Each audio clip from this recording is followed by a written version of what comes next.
Iko bedanya Bapak Ibu. Kalau dulu Nabi Yusuf baru menjadi penguasa setelah masuk penjara. Kalau di awak jadi penguasa dulu baru masuk penjara. Kan hebat ya waktu. Merdeka itu adalah ketika la ilaha illallah bebas diterapkan 100%. Itu yang merdeka. Tidak ada ilah, la ilaha illallah. Orang yang merdeka nyo bisa mengucapkan itu tanpa beban dan tidak takut dengan resiko. Bilal, kalau kau kuliti kepala saya hidup-hidup, kau cabut kuku-kuku saya satu persatu dalam keadaan saya hidup-hidup, kau siksa saya tidak akan pernah berhenti mengumumkan akidah saya, la ilaha illallah. Bilal adalah orang merdeka walaupun fisiknya terjajah. Indonesia adalah negeri terjajah walaupun secara kasat mata bebas dari penjajahan Belanda, tapi kita sesungguhnya masih terjajah. Tahu enggak Bapak Ibu, penjajah sesungguhnya buat kita ini siapa sebenarnya saat ini? Penjajah yang membuat kita menderita dunia akhirat itu namanya hawa nafsu kita. Kata Rasulullah, orang yang pasti masuk surga dari umatku adalah apabila dia dalam beragama, apabila dia ketika hidup di dunia benar-benar saya yang dijadikannya teladannya, baik ketika dia menjadi ayah, ketika dia menjadi suami, ketika dia menjadi pedagang, ketika dia menjadi birokrat, ketika dia menjadi diplomat, ketika dia menjadi politikus, ketika dia menjadi tetangga, ketika dia menjadi orang tua, ketika pokoknya sebagai awak Nabi bisa diteladani. Tirulah saya, kata Rasulullah. Orang yang meniru saya wajib masuk surga bersama saya. Begitu kata Rasulullah. Bismillahirrahmanirrahim. Assalamualaikum warahmatullahi wabarakatuh. Kenapa kita baru bisa menikmati hidup ini setelah Allah beri kita merdeka? Bapak Ibu, kamu masuk surga nanti itu indah. Ibu bisa masuk surga? Kecil sia. La ilaha illallah. Pede Bapak Ibu ya. Amin. Mandanga kisah tadi yang disampaikan dari masing-masing yang memberikan kata sambutan nampaknya yo insyaallah. Kampung kita ko, nagari kita ko istimewa insyaallah. Di akhirat saling bertetangga dalam surga. Amin. Hadirin yang kami muliakan, apakah sekarang kita sudah merdeka apa belum?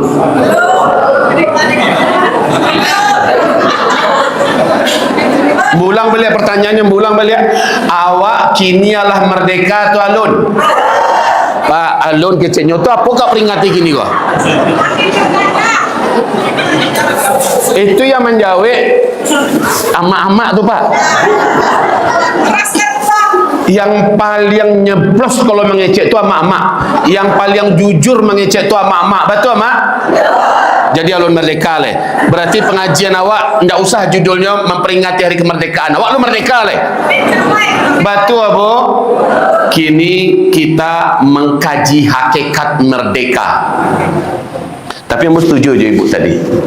Alah merdeka Indonesia dulu alah 7 balik Agustus 19 sampai 5. Kalau kini bah lah tak jajah balik. Betul tu Bapak Ibu?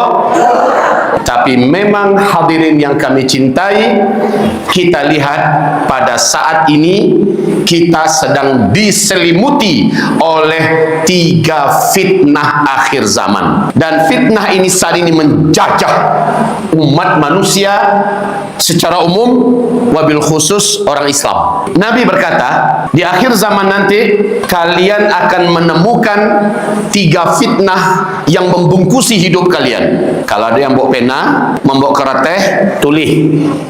Indak do bawa pena, nak do bawa kerateh, bawa apa? Rekam.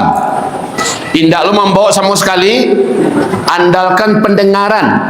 kok pakak lo, itu luar biasa. Pakak tapi hadir lo kemari. Rekam baik-baik Bapak Ibu. 3 fitnah akhir zaman. Kata Nabi, fitnah itu seperti satu malam yang ada 3 potongan. Malam kau ada 3 potongan. Potongan sepertiga malam pertama, potongan sepertiga malam pertengahan, potongan sepertiga malam terakhir. Jadi satu malam ada 3 potongan. Fitnah ini, yang ini belum selesai, sudah datang yang berikutnya. Yang kedua dan pertama belum bisa diatasi, yang ketiga lebih berat lagi. Dan inilah dia zaman fitnah itu. Kita nanti akan sebutkan apa solusinya menghadapi fitnah ini.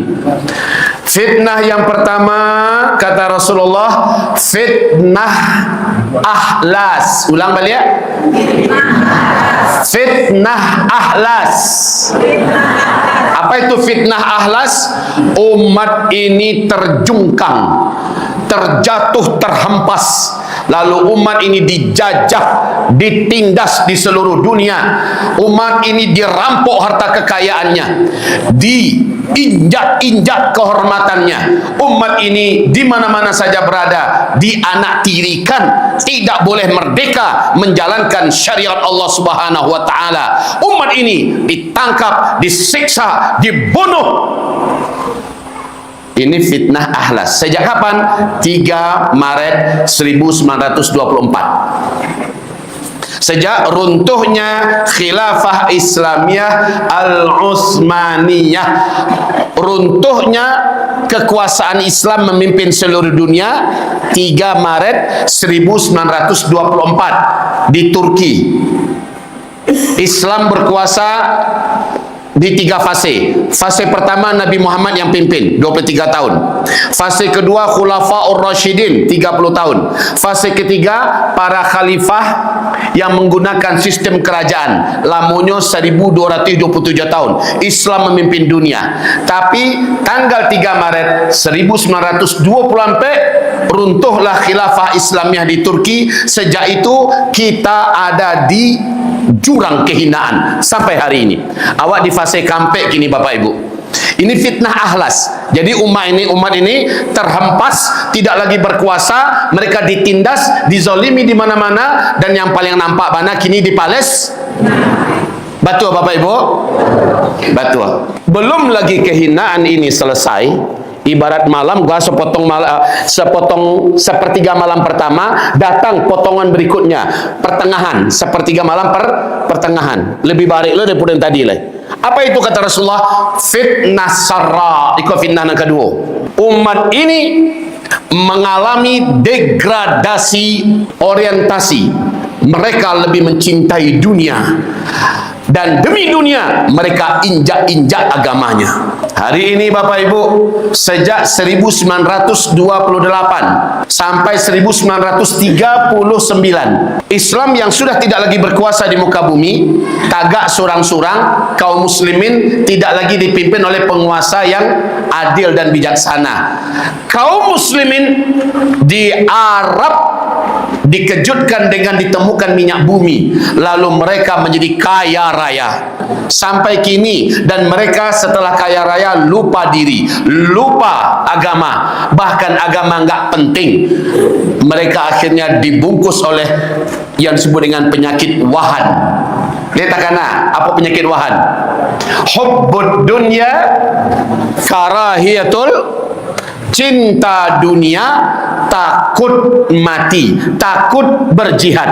Keadaan dunia Arab hari ini, bukan hanya Arab ya, sampai ke Indonesia kok, seluruh dunia Islam hari ini ditimpa fitnah sarra. Apa itu fitnah sarra? Tagilo-gilo ke dunia, ba'ana ke dapet jabatan, ba'ana ke dapet kedudukan, ba'ana ke mapitih banyak. Apakah halal jalannya atau haram? Ndak urusan. Apakah Allah ridha atau Allah bangih, Allah banci? Beko dipikirkan, beko didiskusikan. Agama letakkan di belakang. Kalau perlu agama jadikan sebagai batu landasan untuk meloncek. Terasa ndak suasana itu oleh Bapak Ibu? Orang kini abi menggilo ndak mencari jabatan. Iyo. Fitnah nang ketiga. Iku nang puncak fitnah, dan kini awak sedang dibungkih oleh fitnah yang ketiga ko. Namanya adalah fitnah duhaima. Ulang balik ya. Apa itu fitnah duhaima? Duhaima ku artinya sangat pakai kalam kalik. Nak nampak le doh kebenaran itu yubanallah nam labanara tatutui dek kegelapan. Hari ini umat Islam di seluruh dunia, mau di Arab, mau di Indonesia, pemahaman Islam Allah banyak mengalami degradasi, dikaburkan, bahkan disesatkan. Hari ini umat Islam disetel untuk jauh dari adab dan moral. Tidak bermoral orang lagi ini. Jangankan orang kafir, orang Islam pun banyak tidak bermoral. Betul tak? Maaf kok, ambo bangga tadi mandanga. Mudah-mudahan seperti yang ambo dangakan daknyo nagari kok. Bagaimana di negara ini adab, moral dan akhlak menjadi prioritas utama. Itu yang bodanga tadi. Jadi memang penting kata-kata sambutan tadi itu, Datuk. Memang penting. Sebagian jamaah dia mengecekkan panjang nak kata sambutannya, banyak nak kata sambutannya. Ya, pengajian yang perlu. Oh ya, tak ada angah. Masya Allah. Padahal perlu Bapak Ibu. Cobalah cari lihat, berapa orang tadi yang berikan kata sambutan? Ada 7 orang, 9. Hah? 9 berikan kata sambutan. Ambo cari lihat kira-kira sajamnya. Ambo ceramah, ambo surangnya, insya Allah sajam lebih kok. Kan menang ambo.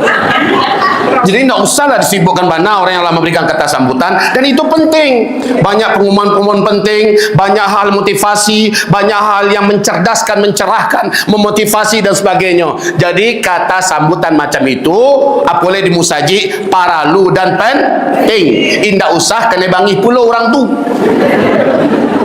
Turun lapak capek lagi. Alah, Bapak Ibu yang kami muliakan, fitnah itu di kini membungkus seluruh kehidupan. Di politik susah mencari kebenaran kini goleh.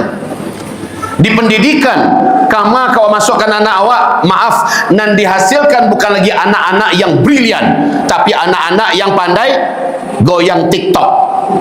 Anak-anak yang mengerti tentang hubungan seks dini, anak-anak yang berbuat lucah dan lacur, anak-anak yang tidak lagi bermoral, berakhlak kepada guru, tidak pula kepada orang tuanya, anak-anak yang hobinya kesana kemari tawuran, anak-anak yang kesana kemari sudah melakukan perbuatan asusila, anak-anak pencandu narkoba. Bahkan Sumatera Barat termasuk urutan kelima se-Indonesia untuk urusan Astaghfirullahalazim. Ma nini mama, ma kaum madai, ma alim ulama kita, ma penguasa pemimpin kita. Ditanya di Allah nanti pada hari kiamat.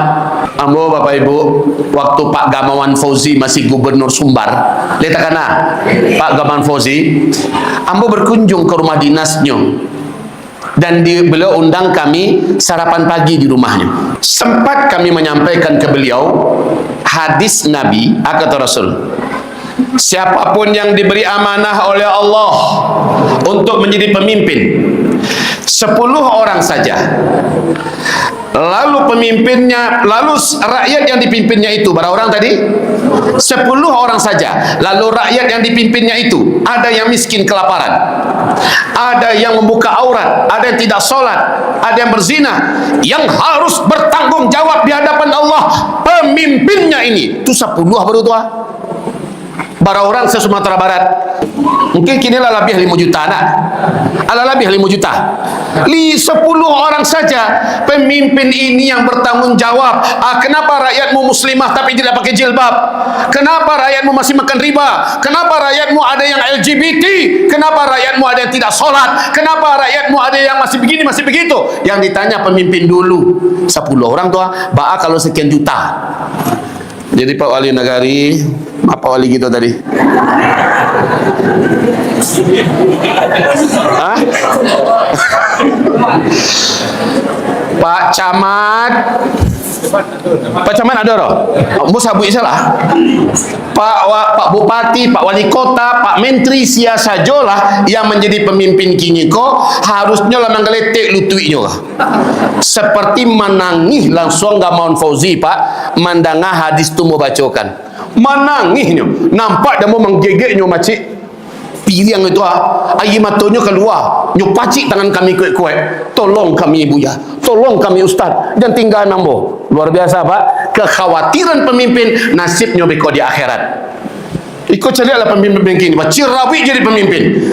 Padahal tak tahu nasibnya di akhirat di balik-balikan di Allah Subhanahu Wa Taala. Paling banyak penghuni neraka dari kalangan umatku pada hari kiamat. Aku lihat kata Rasulullah pada waktu aku Isra Mi'raj adalah para pemimpin dan para penguasa as-sahilah.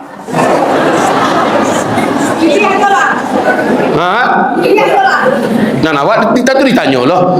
Nanti dipilih tu tentu orang sabana-bananya. Ikundak mantang-mantang bapiti. Mantang-mantang bisa menyewa, membayar. Tapajang fotonya, pilihlah aku. Di akhirat ittabarra alladhina tubi'u minal ladhina taba'u wa ra'awul 'adzab wa taqatta'at bihimul asbab. Pemimpin yang telah dipilih dan rakyat yang memilih, mereka sama-sama melihat azab api neraka. Pada saat itu hubungan mereka di akhirat putus-putus, yang adalah saling caci maki, saling salah menyalahkan. Rakyat ingin menyalahkan pemimpinnya, pemimpin malah menyalahkan rakyatnya. Pilih ayolah. Nyunan bana tu bah, angkat menjadi pemimpin orang yang tidak mau tapi punya kapasitas, punya dedikasi, punya kemampuan, dan dia soleh, beriman, bertakwa. Pilihnya nyunan nyodo. Siapa yang tidak mau jabatan kepemimpinan sementara dia memiliki kemampuan, lalu rakyat mengusungnya, Allah mandatkan kepadanya kekuatan untuk mampu memimpin dengan baik. Tapi siapa kata Rasul yang meminta kepemimpinan sementara dia tidak layak menjadi pemimpin? Siapa yang meminta kepemimpinan sementara dia tidak layak menjadi pemimpin? Allah meninggalkannya dan dia pasti akan menyengsarakan rakyatnya. Allah tidak akan menolongnya. Jadi minta maaf, sebenarnya tidak kajian politik bagi tujuan mau kini dah. Tapi lama impah sih mari bakal Kita kembali kepada fitnah. Duhai mak, di masa fitnah ini Bapak Ibu payah mempertahankan kebenaran, sulit mencari keadilan, kezaliman merata di muka bumi. Fitnah ini kata Rasulullah SAW akan menampar setiap umatku. Tidak akan ada satu orang pun dari umatku yang akan selamat dari fitnah itu. Artinya la tada'u hadhil ummah illa latamathu latmah. Tidak seorang pun dari umatku ini kata Rasulullah pada saat fitnah Duhaimah itu menyelimuti bumi, tidak ada satu saja orang dari umatku yang tidak ditampar oleh fitnah Duhaimah itu. Nah, tapi berbeda beko. Ada yang kane hantam fitnah Duhaimah tajilapa bangkitnya balik, walaupun sakit, walaupun menderita, walaupun berisiko, tetapnya istiqomah, sabar. Ada yang kane tampak langsung berkurung dalam selimut, terpancar ke jamban. Ada yang kane tampak pura-pura pingsan. Ada yang kane tampak langsung bergabung dan menjadi penjilik ke pihak yang menampaknya. Bapak Ibu yang kami muliakan, fitnah Duhaimah menyaring orang yang benar-benar tegak di atas kebenaran dengan yang menjadi kuciang air. Kama angin kancang kasinannya tua. Hadirin yang kami muliakan, jadi fitnah Duhaimah itu hari ini sedang melanda dan menimpa kita. Kajian kita bukan difokuskan ketiga fitnah Duhaimah, tetapi sesungguhnya di fase keempat umat Islam masih sedang terjajah. Bapak Ibu, ada ndak yang takana di sebuah negara besar yang hari ini kata Pak Yusuf Kala, saya belum pernah melihat ada negeri yang seaman ini, setenang ini. Sementara sebelumnya nyau ndak barago di Sinando, padusi di pajua-jua balian di sini, ganja 50% suplai ganja internasional di situ letaknya. Lihat karena Bapak Ibu di mana garinya? Di Afghanistan. Jauh apaan? Di Afghanistan. Tapi Yusuf Kala sesudah 16 Agustus 2021, jadi pas hari muda awak gua, 16 Agustus 2021, seluruh televisi di dunia menayangkan berita tentara-tentara Amerika keluar dari Afghanistan dalam keadaan hina. Hanya boleh memakai pakaian seragam, memakai sepatu tempur dan ransel. Senjata tinggalkan, helikopter tinggalkan, seluruh alat-alat tempur militer Amerika tinggalkan di Afghanistan, jadi harta rampasan perang. Jadi pemenang ketika itu adalah Taliban. Siapa nama pemenangnya? Apa arti Taliban, Bapak Ibu? Arti Talibun, Talibin, Taliban itu adalah santri. Santri ini berjuang, berjihad melawan dua superpower dunia. Superpower dunia sebelah timur yaitu Uni Soviet. Puluhan tahun lamanya parang, Pak. Hancur lebur, pacah sapacah-pacahnya, rontok sarontok-rontoknya Uni Soviet. Dan itu presidennya masih Gorbachev. Hancur. Kemudian Amerika datang untuk ingin menguasai Afghanistan.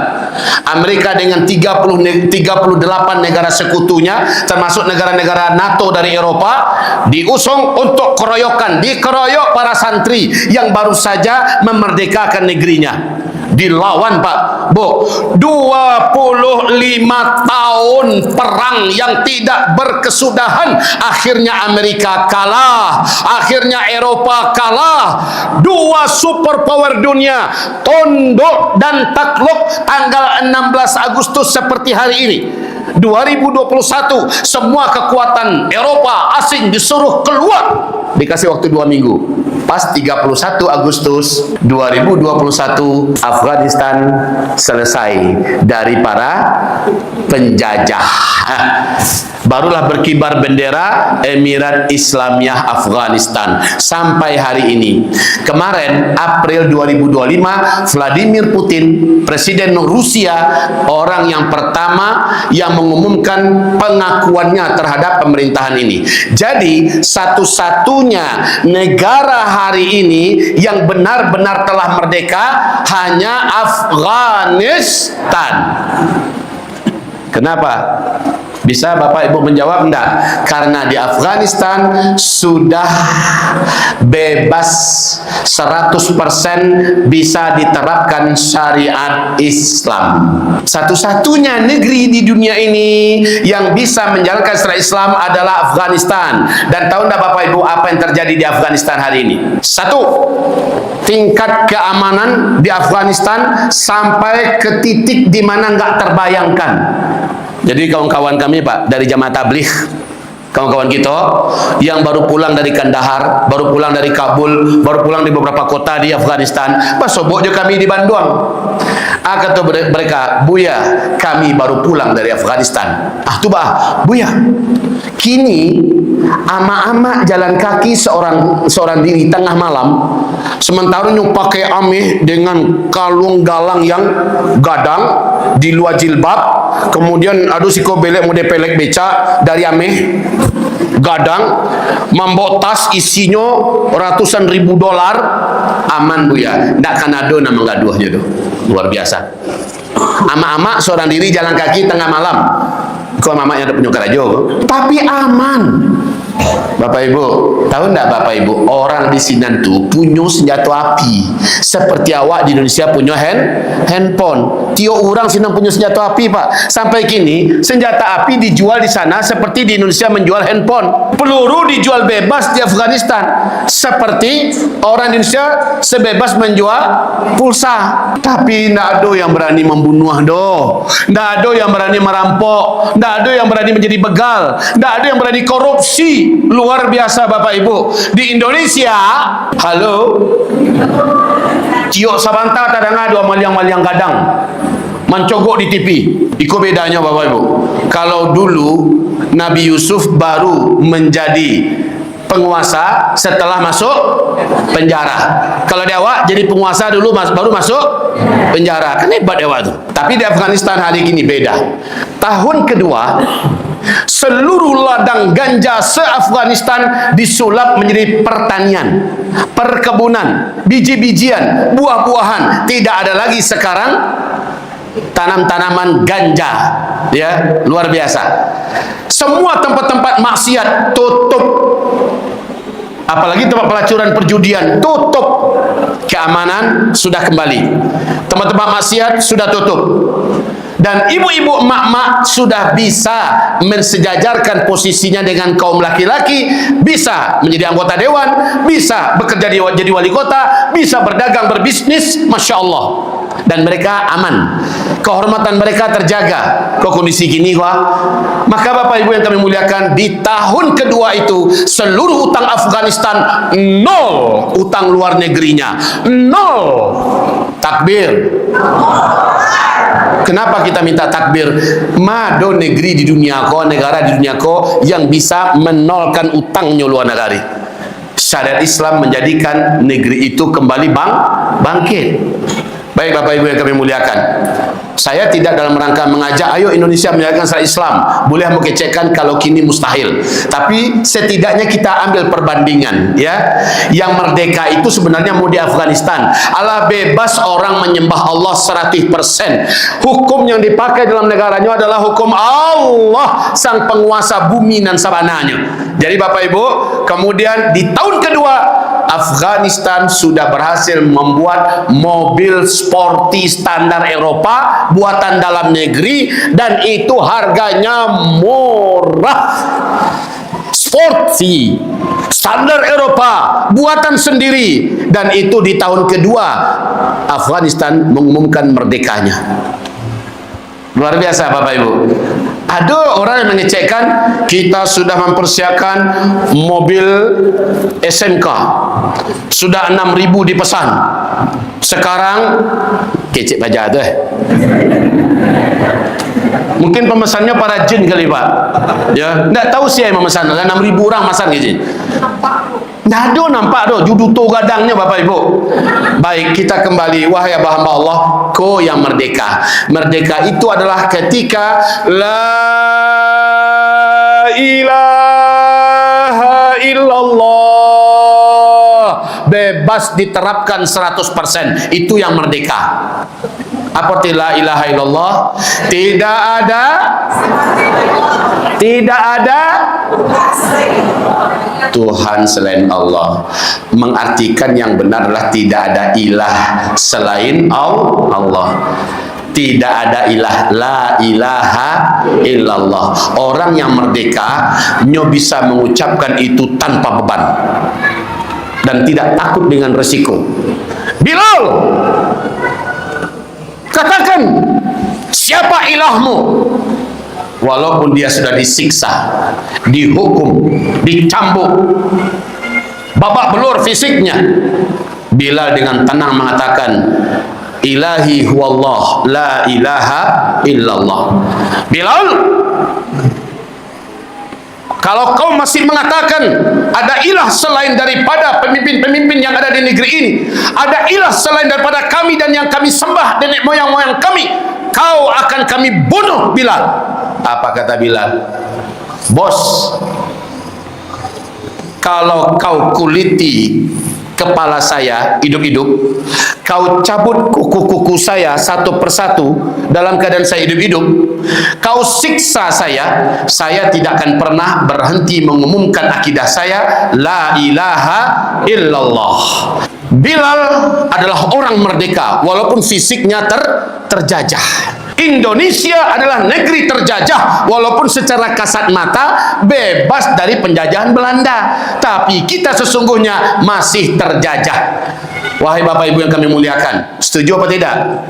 Sepakat apa tidak? Tahu tidak Bapak Ibu, penjajah sesungguhnya buat kita ini siapa sebenarnya saat ini? La ilaha illallah. Pak, jangan dia soang-soang mau jadi pemerintah Pak. Hubungan kami serang rancak ini gua. Siapa penjajah wak sebenarnya? Ko ashabul yamin kecenya pemerintah. Kalau apa sebelah su ambo, siapa penjajah wak sebenarnya Pak? Samu gitu. Hadirin yang kami cintai, penjajah yang membuat kita menderita dunia akhirat itu namanya hawa nafsu kita. Ini penjajah kita yang sebenarnya. Tahu enggak Bapak Ibu? Orang masuk neraka nanti, yang menyebabkan kita masuk neraka setan dan iblis atau nafsu? Kok tahu ibu-ibu? Ambo semangat kan menjalehkan ku ibu lah tahu dulu. Dari mana Bapak Ibu tahu bahwa penyebab kita masuk neraka dan mayoritas manusia nanti masuk neraka adalah nafsu? Taunya dari dari surat Ibrahim ayat yang ke-22, 23, 24. Apa kata iblis? Kalian jangan nyalah-nyalahkan kami. Kami hanya menggoda-goda kalian. Kami hanya merayu-rayu kalian. Tapi salahkan hawa nafsu yang ada di diri kalian. Merekalah yang membuat kalian sesat. Merekalah yang membuat kalian menjadi biadab. Merekalah yang menjadikan kalian jauh dari Allah. Merekalah yang menjadikan kalian ahli maksiat. Nafsu kalian. Jangan kami yang kalian salahkan. Kece siapa? Kece ubili. Iblis khutbah nanti di padang Arafah. Ketika orang kafir, orang-orang munafik, orang-orang fasik yang calon-calon masuk neraka sudah dipastikan akan masuk neraka, mereka mencari setan dan iblis. Gara-gara kalian kok kami gak masuk neraka. Tagaklah iblis naik ke atas mimbar di padang mahsyar ini. Lalu iblis berpidato. Ini isi pidatonya di surat Ibrahim. Apa kata iblis? Hei kalian semua, kalian keterlaluan, kalian fitnah kami. Kami hanya bisa membisik-bisikkan, menggoda-goda, tidak lebih dari itu. Salahkan nafsu yang ada di dalam dada-dada kalian. Salahkan nafsu yang ada di diri-diri kalian. Bu, Adam tak campak dari sarugo gara-gara setan atau gara-gara nafsu? Bagus. Selama iblis kali. Selama bukan iblis tahu yang disalahkan Pak. Iblis hanya menggoda. Tapi Adam loh sebanyak yang halal. Cieko yang dilarangnya basosoh juga berulai. Kan nafsu tu batu enggak? Bara banyak yang halal. Nah, nampak bini tetangga aja nampaknya. Kamu musibah Bapak. Cobalah cari lihat orang korupsi gini, ampun Bapak. Kalau dulu sekian juta, sekian puluh juta, sekian ratus juta. Kini kalau miliaran tuh ketek baru kini itulah tetean. Apalagi saja MBG aduh. Nah salah tidak program MBG loh, urangnya. Kalau program MBG lah bagi rakyat makan, betul enggak?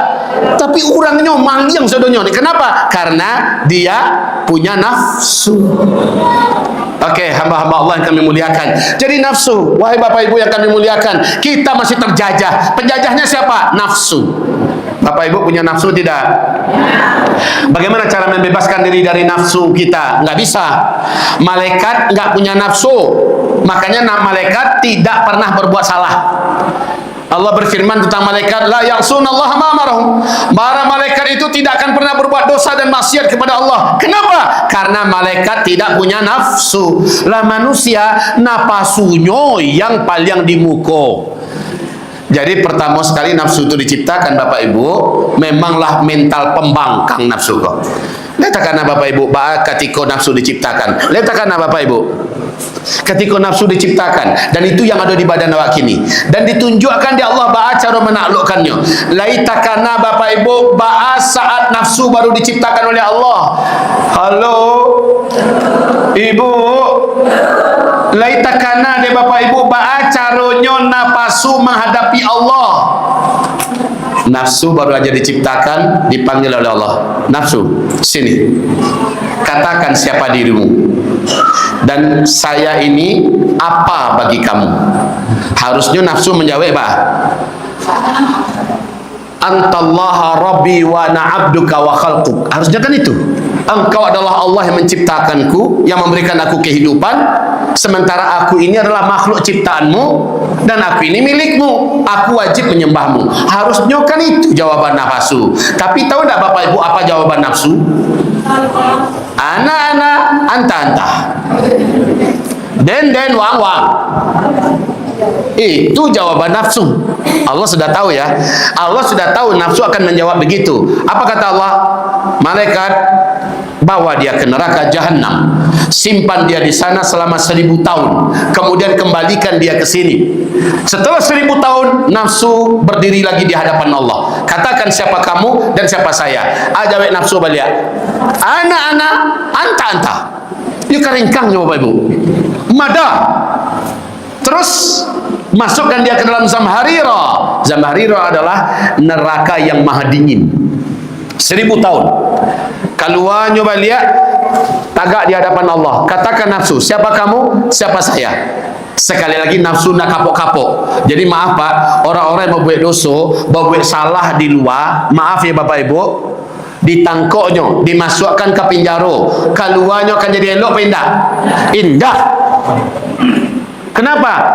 Nyo peranginnya sama je nafsu, dan nafsu itu yang mendominasinya. Tambah keluarnya tambah binal, tambah karengkang, tambah mada, malah menyimpan dendam. Sia dulu yang menyebabkan dia masuk penjara. Kan itu Pak. Dicarinya mangsa, dicarinya cara jalan membalas dendam dan sebagainya. Jadi tidak solusi itu loh. Minta maaf gua. Menjarakan orang itu tidak solusi itu loh. Malah menjadikan beban negara tambah besar. Magi makannya loh leh. Betul tak? Magi makannya, magi ubeknya, magi pakaiannya. Untuk pipis sajalah itu tukang kebersihan membayi elok balik. Membayi sia awak yang korbannya ke membayi eloknya. Lan jalannya nan jahe masuk penjara, awak membayi makan minumnya. Kan dari awak diambil sebananya, betul tak? Maaf Bapak Ibu, sebenarnya bukan solusi masukkan orang ke penjara. Solusinya adalah cara yang Allah ajarkan bagaimana menjinakkan orang. Kini di penjara-penjara Eropa, penjara-penjara Amerika, berbondong-bondong orang masuk Islam dalam penjara. Penjara-penjara yang ada di Eropa, di Amerika, ketika keluar orang-orang ini sudah lembut-lembut, wajahnya teduh-teduh. Sebelumnya masuk antara singo jinyo, antara yang ganas. Tapi setelah keluar di penjara, jinak, wajahnya teduh dan menyebarkan kebaikan. Kenapa? Dia masuk Islam selama dalam penjara. Kok bisa? Karena di dalam penjara ada banyak orang-orang Islam yang dipenjarakan karena dituduh difitnah, dan disitulah orang-orang jahat bertemu dengan orang baik dan mereka tersentuh, lalu mereka bersyahadat, lalu mereka menjadi orang baik dalam penjara. Itu kondisi kini di Amerika, Eropa. Wajar kalau kini gereja-gereja di Eropa banyak disulap menjadi masjid. Alhamdulillah. Perkembangan orang masuk Islam di barat kini luar biasa. Baik, kembali kita kepada nafsu tadi. Setelah itu dihadapkan balik kepada Allah Subhanahu wa taala. Allah telah penjarakan dalam neraka jahanam, nak mempan, dimasukkan ke dalam Zamharir, nak mempan dah. Terus dihadapkan lagi. Bagaimana nafsu? Siapa kamu, siapa saya, wahai nafsu? Masih begitu jawabnya baru. Aneh-aneh, ente-ente. Baik. Sekarang hai malaikat, letakkan dia di satu tempat yang sempit dan terbatas. Jangan diberikan apapun yang dia mau. Laparkan dan hauskan dia. Laparkan dia dan hauskan dia. Beri dia sedikit saja makanan untuk bisa bertahan hidup. Kasih dia sedikit saja minuman agar tetap bertahan hidup. Akan daknya jangan dia giah. Pas sampai tampeknya, ya, dan makannya kasih sedikit saja untuk penyakang pauri salayang Allah tuh. Sabanta baru nafsu di dalam ruangan itu mamakia, ya Allah, nak tolong deden lai, membona deden ya Allah. Ikut basuh Allah. Ya, ya Allah, lapar, ya Allah, haus. Dipadiakan ya Allah. Biarlah dulu agak sekian hari, bertambah hari, bertambah layuah nafsu kau, bertambah latihnya, bertambah menjadi jadinya menyasar, dan menyasar mengerengkang kepada Engkau ya Allah. Tolong lapihkan den ya Allah, lapihkan den, agia dan makan, lapihan dan minum. Ditahan. Pada dia selalu model itu. Lah hari ke-20 mulailah nafsu ko. Ia benar dari lubuk hatinya. Ya Allah, ia menyasar saya, ya Allah. Tak tahu diri saya engkau yang menciptakan. Kemudian saya bersikeras kepala di hadapan engkau. Ya Allah, engkau bebaskan saya, engkau beri saya apa yang saya inginkan, saya akan sujud dan menyembah engkau. Allah Maha tahu kau nafsuku ciluah. Nafsu ini galir. Tahan dulu, lewatkan sampai 10 hari ketiga. Berarti sampai sabulan. Lah sujud-sujud nafsu, ya Allah, ya Allah, ya Allah, doa-doa nafsu, ya Allah, ya Allah. Akhirnya Allah tambahkan anak marilai. Tambahkan anak marilai. Sesudah itu pas baru dikeluarkan nafsu, nak menunggu diimbau di Allah sudah, langsungnya sujud sekali.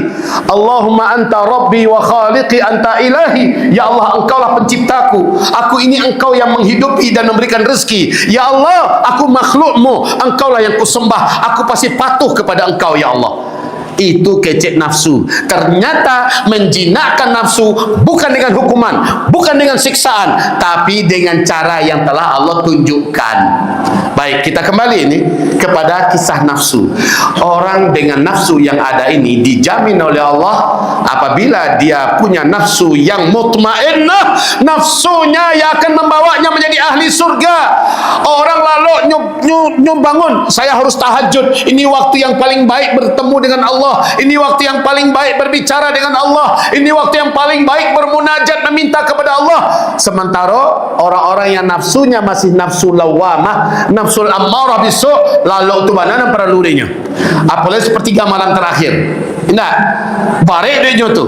Tapi orang yang nafsunya nafsu mutmainnah, yanglah berhasil dijinakkan, justru hayya 'alas salah. Orang yang beriman yang nafsunya lah jinak, alun orang azan lai nyola bersiap siaga menghentikan semua aktivitas. Menangan mengaji-ngaji so baru di menara masjid lah mulainya stop dulu. Kok kadanya tutup untuk waktu sholat. Di Pekumbuh lah banyak begitu kini Pak. Alhamdulillah kadai-kadainya di Pekumbuh lah banyak. Di sekolah lah mulai pula. Calon sarugo. Amin. Bara orang banyaknya mak. Pokoknya lah ado, ya pokoknya lah ado. Baik Bapak Ibu. فَأَمَّا مَنْ طَغَى فَأَمَّا مَنْ خَافَ مَقَامَ رَبِّهِ وَنَهَى النَّفْسَ عَنِ الْهَوَى فَإِنَّ الْجَنَّةَ هِيَ الْمَأْوَى. Adapun orang-orang yang selama hidup di dunia dia takut kepada Allah Rabbnya, dia tidak berani melanggar apa-apa yang dilarang oleh Allah, dia tidak berani meninggalkan apa-apa yang Allah wajibkan, dan dia mengendalikan nafsunya. فَإِنَّ الْجَنَّةَ هِيَ الْمَأْوَى. Itulah orang yang wajib menjadi penghuni surga. Wa amma man tagha wa athara al-hayata dunya fa innal jahima hiyal ma'wa. Adapun orang-orang yang dunia segala-galanya baginya, yang dunia adalah kiblat hidupnya, dan dia memperturutkan hawa nafsunya, fa innal jahima hiyal ma'wa. Sesungguhnya neraka jahimlah tempat tinggalnya. La jole. Olah. Olon le. Baca aku. Kalau olon le tentu tarikkan dulu sampai jole ke jigo. Hai hamba-hamba Allah, wahai calon-calon penghuni. Amin. Amin.